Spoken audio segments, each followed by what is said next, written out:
ఆకాశం ఎత్తే కానీ ఎవరైనా అంతటి ఆదిశేషుడి మీద పడుకున్న ఉన్నటువంటి మహావిష్ణువే భూలోకానికి తిరిగి వచ్చాడు, భూలోకం మీదకి వచ్చాడు. ఎటువంటి వారైనా భూమి ఆధారం లేకపోతే లేదు.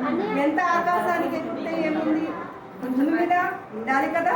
భూమి మీద ఉండాలి కానీ భూమి మీద ఉన్నాక సుతల అతల వితల పాతాళ మహాతల రసాతల భూ అనేటువంటి సప్తలోకాలు, భూలోక భూర్లోక సువర్లోక మహాలోక ధన్యలోక పుణ్యలోకటువంటి లోకాతీతమైన లోకేశ్వరుడైన మహాపురుషుడైన మా రాముడు పోలేని మీ అమ్మాయిని కూడా ఇష్టపడి చూసి చేసుకుందాం అని అనుకున్నాడు దశరథ మహారాజు అనుజ్ఞతోటి గురువు గారైన విశ్వామిత్రుడితో. అదే కాదమ్మా, మా రాముల వారి వంశ చరిత్ర ఎంత గొప్పదో తెలుసా? మీకు అసలు విన్నారా? వినండి ప్లీజ్, ఇది చాలా ఇంపార్టెంట్.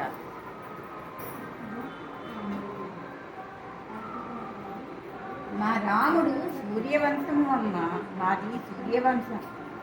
సప్తాశ్వరథమారూఢం ప్రచండం కశ్యపాత్మజం శ్వేతపత్రధరం దేవం తం సూర్యం ప్రణమామ్యహం. మాది సూర్యవంశం, మా రాముల వారు సూర్యవంశీ. మా పుట్టు పూర్వకురాలు ఏంటో తెలుసా? మా వంశం ఎంతో తెలుసా? నాయన అవ్యక్తమైన పరబ్రహ్మం నుండి బ్రహ్మదేవుడు ఉద్భవించాడు.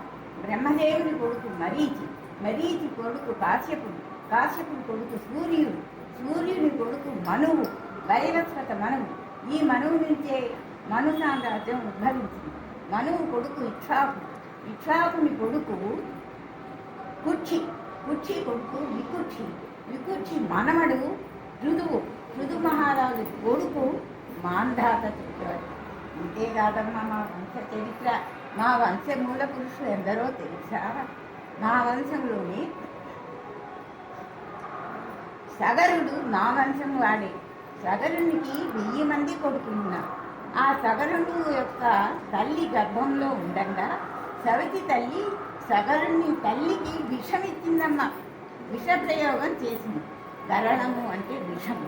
ఆ విషము తల్లి కడుపులో ఉండగా సగరుడు మింగుట వలన అతనికి విష ప్రయోగం వల్ల తల్లి బాధపడి భృగు మహర్షి అయిన భృగు మహర్షిని వెళ్ళి వేడుకుంది. నాయన మహర్షి, నాకు కడుపులో గరలో ఉన్నది, నా గర్భస్థ శిశువు ఎక్కడ చనిపోతాడోనని బాధగా ఉన్నది, కాబట్టి నాకు పుత్రదానం చేయమని భృగు మహర్షిని వేడుకుంటే ఆయన కొడుకు చవన మహర్షి, ఆయన ఆయుర్వేద పితామహుడు.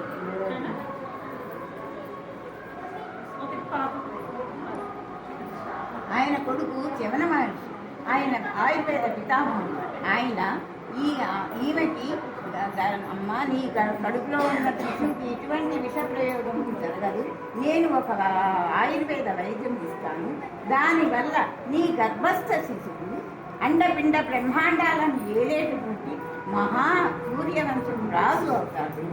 అయితే కాబట్టి నువ్వు దిగులు పడిపోతే ఆ యొక్క విష ప్రయోగాన్ని ఈ చవన మహర్షి ఇచ్చిన ఔషధం వల్ల ఆవిడ మింగితే అప్పుడు ఆయన జన్మిస్తాడు. మా గర్భంలో ఉండగానే గరళము మింగుట వలన నీ కొడుకి సగరుడు సగరుడు అని పేరు పెడతాము అని అంటారు. ఆ సగరుడు సూర్యవంశపు వాడే. ఆయనకి 1000 మంది కొడుకులు. 1000 మందిలోనూ ఈయన అశ్వమేధ యాగం చేస్తే ఆ యొక్క గుర్రము వెళ్ళి పాతాళ లోకంలో దాక్కుంటుంది. ఆ గుర్రం కొనుక్కోవటానికి 1000 మంది కొడుకులు కొనుక్కోలేక ఒక ఋషి దగ్గర వెళ్ళేటప్పటికి ఆ ఋషి గుర్రాన్ని దాచుకున్నాడు అని ఆ ఋషిని చంపబోతాడు. ఋషి కోపంతో ఆ 1000 మందిని 1000 బూడిదలుగా శాపం ఇస్తాడు. 1000 మంది బూడిదలైపోతాడు. ఈ సగరుని కొడుకు అసమంజసుడు, అసమంజసుని కొడుకు అంశుమంతుడు. అంశుమంతుడు అసమంజసుడు వెళ్ళి భగీరథ మహర్షి, అంశుమంతుని కొడుకు భగీరథుడు. ఈ భగీరథుడు వెళ్ళి దేవలోకం నుంచి గంగని, ఇక్కడ ఇది గంగావతరణ అంటారు, ఇది చాలా మంచిది. ఈ దేవలోకం నుంచి గంగని భూమికి తీసుకొచ్చి ఆ గంగను 1000 బూడిదల కుప్పల మీద ప్రవహింపచేయడం వలన వాళ్ళందరూ 1000 మంది కొడుకులు సగరుడికి అవుతారు. ఆ విధంగా గంగ త్రిపథ మందాకిని, గంగ, కాశీ అని 3 లోకాలకి ప్రవహించి గంగావతరణం ఉద్భవించింది. ఎవరైతే ఈ గంగావతరణం వింటారో కంటారో మన యొక్క గంగ లేకపోతే మనకు బతుకుతుంది. అందువల్ల ఆ గంగావతరణం విన్న వాళ్ళకి మన పాపాలు. అయితే ఈ భగీరథుడు సూర్యవంశం ద్వారా ఈ వంశ చరిత్ర ఎంతో తెలుసా మీకు? మా వంశము భగీరథుని కొడుకు మాంధాత కొడుకు పృథు మహారాజు, పృథు మహారాజు కొడుకు నహుషుడి కొడుకు త్రిశంకుడి కొడుకు అజమహారాజు కొడుకు జనక మహారాజు కొడుకు దశరథ మహారాజుకి 4 కొడుకులు, రామ, లక్ష్మణ, భరత, శత్రుఘ్నుడు. కాబట్టి ఇంతటమ్మా మా వంశ చరిత్ర. ఇది మా వంశ పూర్వుల పుట్టోత్తరాలు. మా యొక్క తాతతండ్రులు, ముత్తాతలు, పోత్రులు, ప్రపోత్రులు, మనవలు, మునిమనవలు గలవాళ్ళది ఇటువంటి వంశ చరిత్ర.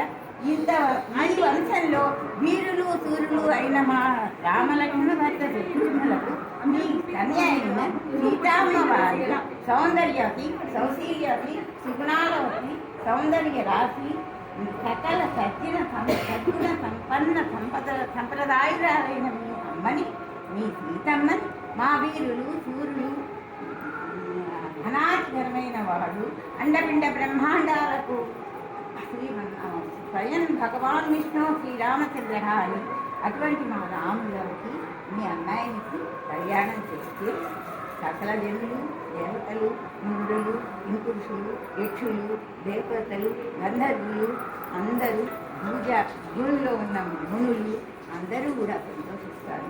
సీతారామ కళ్యాణం చేయటానికి మేము అందుకని చెప్పుకుంటున్నామమ్మా. మీ వంశ చరిత్ర కూడా గొప్పదనే మేము నిజానికి వచ్చాం. మేము మీతో కళ్యాణానికి రాలే.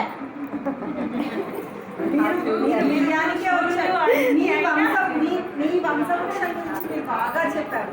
మా వంశవృక్షం గురించి కూడా చెప్తాం, వినండి. జనక మహారాజు పూర్వీకుల గురించి మేము ఇన్ని వంశస్థులు. ఇన్ని చక్రవర్తి కొడుకు మిథిల కొడుకు ఉదావసు కొడుకు నందివర్ధనుడి కొడుకు సుకేతు కొడుకు దేవరాతుడికి 2 కుమారులు. సూర్యుడు మహావీరుడు కుమారుడు శుత్రుడి కుమారుడు దృష్టకేతు కుమారుడు సూర్యశివుడు కుమారుడు మరుడు కుమారుడు గతింతకుడు కుమారుడు కీర్తిరథుడికి దేవమీదుడు కొడుకు విపుదుడు కుమారుడు మహీంద్రకుడు కుమారుడు కీర్తిరాతుడు కుమారుడు మహారోముడు కుమారుడు సర్వరోముడికి 2 ఇద్దరు జనకుడు కుశధ్వజుడు. జనకుడి యొక్క కూతురు సీత ఉర్మిళ. అదే కుశధ్వజుడు కుమార్తెలు మాండవి, సురభి. మీరు ఇంత వంశం చెప్పుకుంటూ వచ్చారు. మేము కూడా విమర్శలు, కానీ అందరూ కూడా భూమికి దిగొచ్చిన వారే. ఇంత మీరు చెప్పారు ఆదిగా మహావిష్ణువు అని చెప్పారు. కానీ మీ అబ్బాయి ఎలా అయితే ఆది మహావిష్ణువు మీరు అనుకుంటున్నారో, మా అమ్మాయి కూడా మహాలక్ష్మి స్వరూపం. మహాలక్ష్మికి ఎంతటి సౌందర్యం ఉందో అంతటి సౌందర్యం, మహాలక్ష్మికి ఎంత సంపద ఉందో అంతటి సంపద మా అమ్మాయికి ఉంది. దానికి తోడు మా అమ్మాయి చాలా చాలా సహనశీలి. ఎంతటి సహనశీలి అంటే మహావిష్ణువు తనని ఏమీ అనలేక ఋషి వచ్చి తన హృదయం మీద తన్నిన అయ్యో అని చెప్పి వెళ్ళి కాలు పట్టుకుంటే, అయ్యో నా స్వామి చేతులు కందిపోయాయే, ఆ చేతులు పట్టుకున్నా అని చెప్పేసి అలిగి భూలోకానికి వచ్చేసి బాబు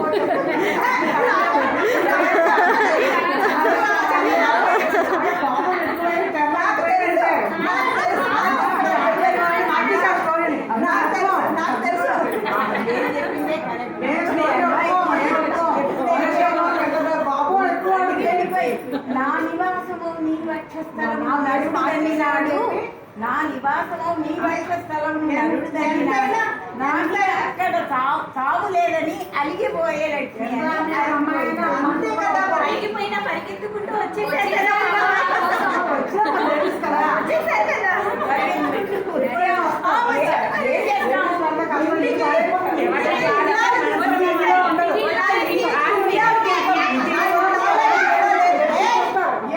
ఎందుకు వచ్చామంటే మేమమ్మా రామ ధర్మ సత్యసందచ్చ రామో ఏకపత్ని వ్రత. మాకు ఏకపత్ని వ్రతం అనేటువంటి ఒక వ్రతం ఉండటం వల్ల ఏవైనా కానీ ఏమోలే ఆడవాళ్ళు శ్రీరాముడికి ఏకపత్ని వ్రతం. ఆయన తండ్రి గారి ముగ్గురు ఉన్నారు కదా భార్యలు.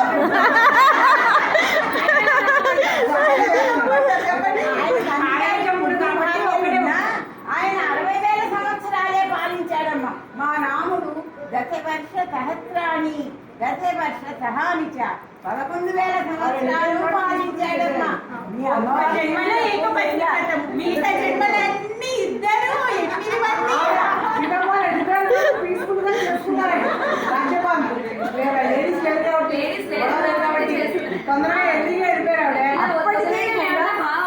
అప్పటికీ కూడా ఆవిడ లేకపోయినా బంగారు స్వర్ణ సీతను పెట్టుకొని ఆవిడ రూపుని అందులో కొలుసుకొని 11,000 సంవత్సరాలు ఏకఛత్రంగా పంపించేసి తర్వాత స్వర్ణ సీతను కాబట్టి మా రాముడంటే ఏమనుకున్నారో తెలుసా? సరే ఓకే, ఇప్పటికీ ఒప్పుకుంటాం. మీ అమ్మాయి కూడా గొప్పదే. మా అబ్బాయి అంతకంటే గొప్ప. మా అమ్మాయి కూడా కాదమ్మా, మీ అమ్మాయి కూడా గొప్పదే. మా అబ్బాయి అంతే గొప్పమ్మ. అంత అని పెట్టవాకన్నా.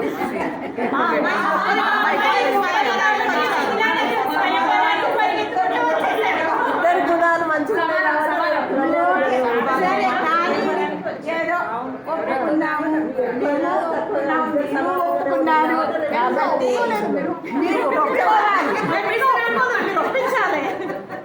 మీరు ఒప్పించాలి అంటే నిజం చెప్పాలంటే మీకంటే మాదే గొప్ప ఎక్కువ. ఎందుకో తెలుసా మీరు తల కట్టించుకుంటారు. మా అమ్మాయి పెళ్లి చేసుకోవడానికి మీరు అక్కడి నుంచి ఇక్కడికి వచ్చారు.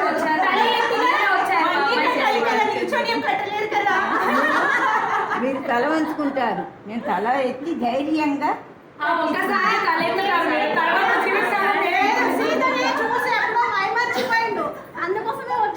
సరే. ఇంతసేపు అయింది, ఎదుర్కొని సన్నాహం అయింది, ఇప్పటికి కూడా ఇంత పానకం లేదు.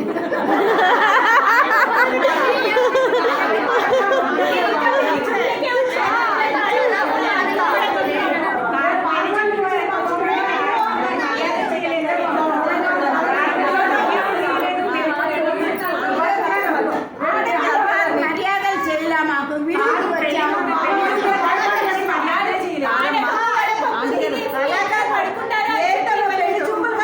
అమ్మాయి గురించి ఇంత ఆరాలు తీస్తున్నారు. మా కొత్త మీ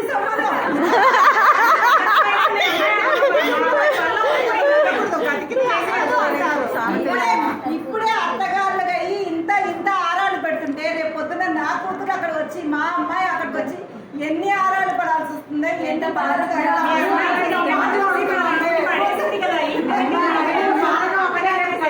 ఇప్పించాడు మాకు. అది కాదు, అమ్మాయి ఆరాలు పడుతుందని తండ్రి దశరథ మహారాజు రాముని వారిని పంపిస్తే నేను ఇక్కడ ఉన్నానమ్మా. మర్యాదగా భర్తతోనే వెళ్తాను.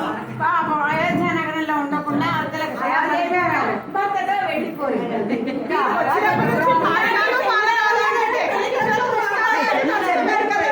చాలా తెలివైన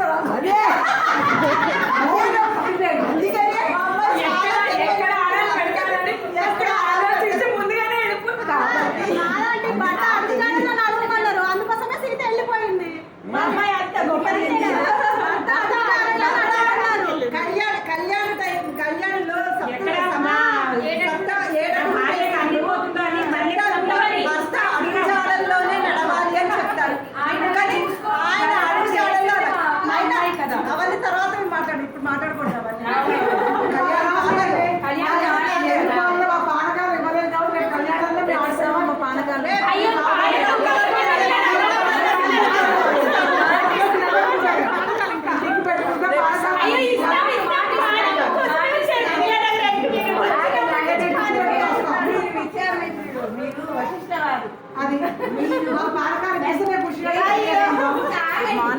కూడా రండి, అందరు పానకాలు ఇచ్చేస్తాము. వడపప్పు పానకాలు పెడతాం అబ్బాయి వాళ్ళ సైడ్ అందరికి.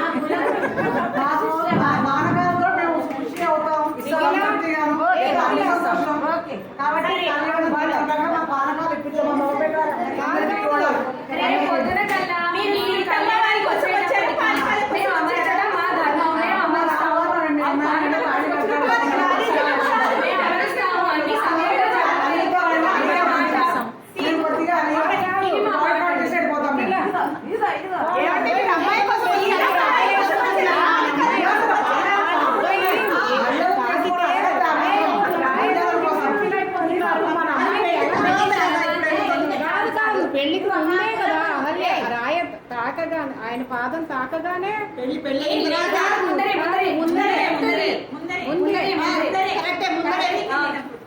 విశ్వామిత్రుల వారితోటి ఆయన అడవులకు వెళ్తుంటే చెప్పండి. ఆయన పాదం తాకి శిలగా మారింది.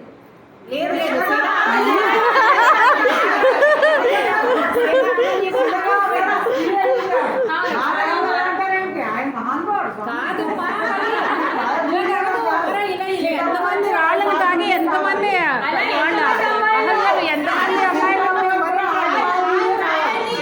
అమ్మాయిలు ఎన్ని వజ్రాలు ఎన్ని రత్నాలు తెచ్చారు మీ ఆయన పాదం తగిలి ఒక శిల అమ్మాయి కింద మారినప్పుడు రేపు పొద్దున్న అలాగా అడుగు వేసుకుంటూ వెళ్తుంటే ఎంతమంది ప్రతి అడుగుకి అందరూ అమ్మాయిల కింద మారిపోతారు, ప్రతి అడుగుకి అమ్మాయిల కింద మారిపోతూ ఉంటుంది.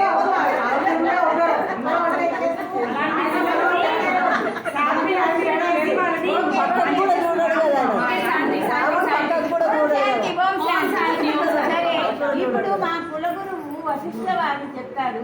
మీ కులగురువు మేము అల్ప సంతోషంలో రేపు పానకాలు ఇప్పించండి శుభ్రంగా. డ్రమ్ము వేస్తామండి పానకాలు. అబ్బాయి వాళ్ళకి మీరు అడిగింది పానకమే కదా, రేపు గుంటిగలతో ఇప్పిస్తాం. తాగండి అంటే పానకం తాగుతారు.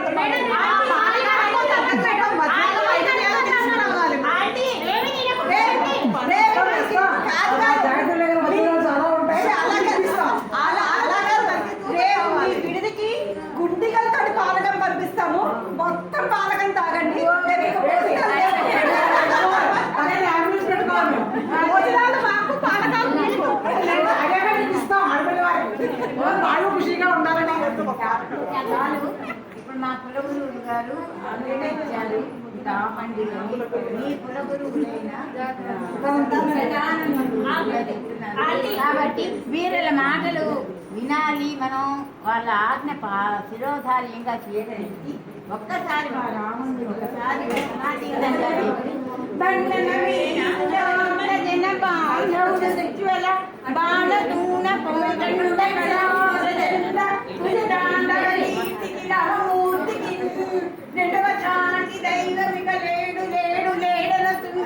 గడగట్టి భేరి కాడాండ జాంట మునిండ మతమే దండము నెట్టి చాటెదను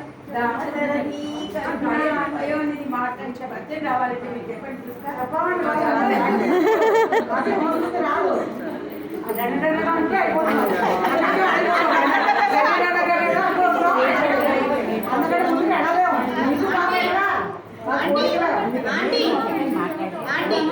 శనగలు ఇక్కడ పెట్టాలా? అయిపోయింది. శనగలు ఇక్కడ పెట్టాలా? ఆయన ఇచ్చేసి కదా. ఎవరి దండలు మార్చరా